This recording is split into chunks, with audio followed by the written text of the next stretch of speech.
পিতা সর্বদা নিজের সন্তানের সুখেরই কামনা করে, তার ভবিষ্যতের সুখের চিন্তায় মগ্ন থাকে, আর সেই কারণবশতই সদাই নিজের সন্তানের ভবিষ্যতের লক্ষ্য নিজেই নিশ্চিত করার চেষ্টা করতে থাকে।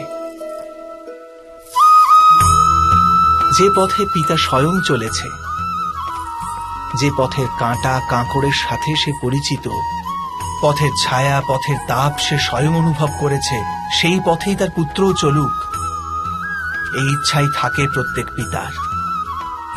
নিঃসন্দেহে এই এক উত্তম ভাবনা, কিন্তু তিনটি প্রশ্নের উত্তর বিচার করতে আমরা ভুলেই যাই। কি সেই প্রশ্ন? প্রথম প্রশ্ন, এই সময়ের সাথে সাথে প্রত্যেক পথের পরিবর্তন হয় নাকি?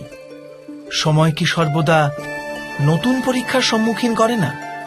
তাহলে বিগত সময়ের অভিজ্ঞতা নতুন প্রজন্মকে কি লাভ দিতে পারে? দ্বিতীয় প্রশ্ন, প্রত্যেক সন্তানই কি তার মাতা পিতার প্রতিচ্ছবি হয়?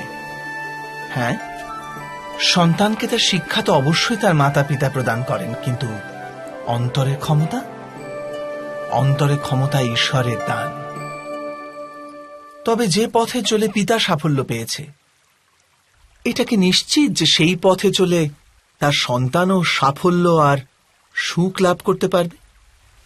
তৃতীয় প্রশ্ন,